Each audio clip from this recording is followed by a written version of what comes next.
Good morning વિદ્યાર્થી મિત્રો. આજે આપણે ગુજરાતના ઇતિહાસ વિશે ભણીશું.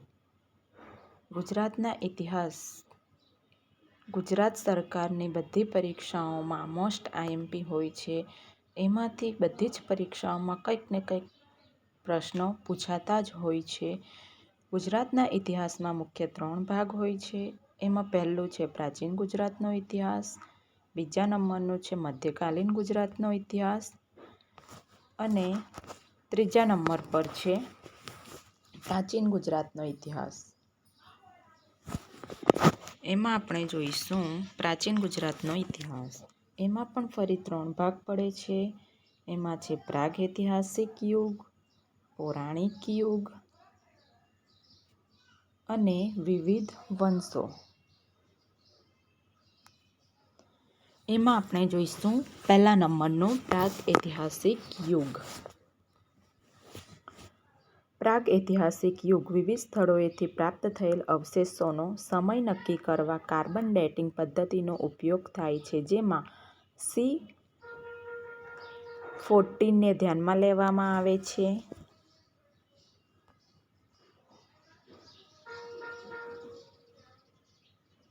એમાં આજે આપણે જોઈશું વર્ષ, એટલે કે કયા વર્ષમાં અવશેષો મળી આવ્યા, ને પ્રાચીન નગર કયું છે, ઉત્ખનન કાર્ય કરનાર અને કઈ નદીના કિનારે પ્રાચીન નગરનું સ્થળ, એ બધી માહિતી આપણે વિગતે જોવાના છે. એમાં પહેલું છે 1921.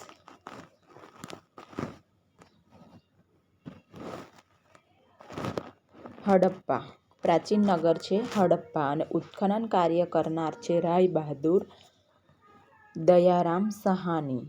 કઈ નદીના કિનારે? તે કે રાવી નદીના કિનારે. અને પ્રાચીન નગરનું સ્થળ છે પાકિસ્તાનના મોન્ટગોમરી જિલ્લામાં.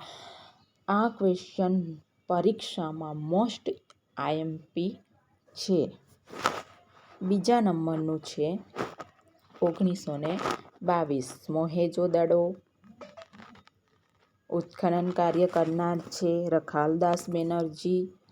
કઈ નદીના કિનારે? તો કે સિંધુ નદીના કિનારે અને પાકિસ્તાનના લારખાના જિલ્લામાં.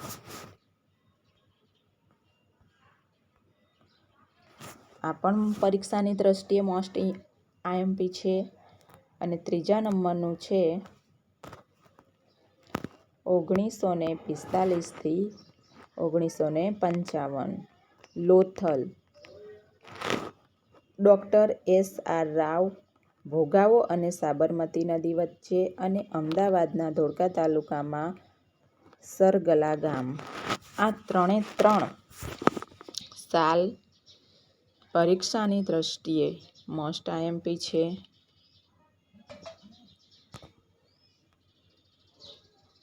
એમાં મોહેજો-દડોમાંથી એક વિશાળ જાહેર સ્નાનાગાર મળી આવેલું છે. લોથલ અને મોહેજો-દડોનો અર્થ મરેલાનો ટેકરો થાય છે અને લોથલમાંથી સોનાના મણકા, માળા, સળગાવેલી હાલતમાં યુગલ, મમ્મી અને જહાજ લાગરવાનો ડોકયાર્ડ મળી આવ્યો છે. લોથલને વિશ્વનો સૌથી પ્રાચીન ડોકયાર્ડ ગણવામાં આવે છે.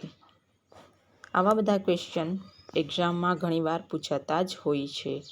ગુજરાતમાંથી મળી આવેલા સ્થળો. તો આપણે જોવાના છે કે ગુજરાતમાંથી કયા કયા સ્થળો મળી આવેલા છે. એમાં સૌથી પહેલાં આવશે કચ્છ જિલ્લો. પ્રાચીન અવશેષો મળી આવ્યા તે સ્થળો. તો કચ્છ જિલ્લામાંથી કુરન, લાખપર, ધોરાવીરા, કોટડા. સૌથી મોટું 1967 થી 68માં જેપી જોશી અને 1991માં RS-20 દેસલપુર અને સુરકોટડા. બીજા નંબર પર આવશે જામનગર જિલ્લો. જામનગર જિલ્લામાં લાખા બાવળ અને આમરા. પછી આવશે ગીર સોમનાથ. ગીર સોમનાથમાં પ્રભાસ. પછી આવશે સુરેન્દ્રનગર. સુરેન્દ્રનગરમાં રંગપુર. ઈસવીસન 1931 સૌપ્રથમવાર માધવ સ્વરૂપ વસ્ત અને 1953 S.R. રાવ અહીં ખોદકામ કરેલું. પછી આવશે મોરબી. મોરબીમાં આવશે કુંતાસી. એના પછી આવશે રાજકોટ. તો રાજકોટમાં આટકોટડા, પેઢામલી. અને એની પછી આવશે મહેસાણા જિલ્લો. મહેસાણામાં લાંગણજ, કોટ, પેઢામલી. અને હવે પછી આવશે અમદાવાદ. અમદાવાદમાં આવશે ધોળકા. સુરત. સુરત જિલ્લામાં આવશે માલવણ. હવે આપણે જોઈશું બીજા નંબરનો ભાગ છે પૌરાણિક યુગ. હવે આપણે જોવાના છે પૌરાણિક યુગ. મનુસ્મૃતિ નામનો ગ્રંથ લખ્યો, જેમાં માણસોએ પાડવાના નિયમો લખ્યા છે. વંશજ શૌર્યતી. તેના સમયથી ગુજરાતના પૌરાણિક ઇતિહાસની શરૂઆત થાય છે.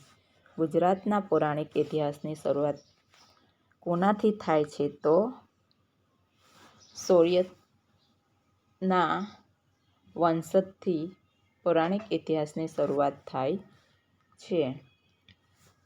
પુત્ર આનર્ત ગુજરાતના ઉત્તર ભાગમાં રાજ કર્યું. તેથી તે વિસ્તાર આનંત પ્રદેશ તરીકે ઓળખાય છે, જેની રાજધાની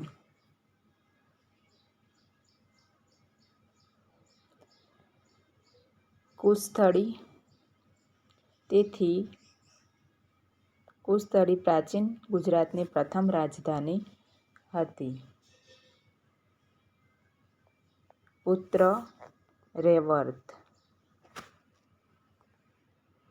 રેવર્તે જૂનાગઢના ગિરનાર ખાતે રાજ કર્યું. તેથી ગિરનાર પર્વતને રેવર્તક પર્વત તરીકે પણ ઓળખવામાં આવે છે. શ્રીકૃષ્ણએ આગેવાનીમાં સેનાને રેવર્તને હરાવ્યો. શ્રીકૃષ્ણએ કુશસ્થળી દ્વારકા નજીક નવું નગર વસાવ્યું.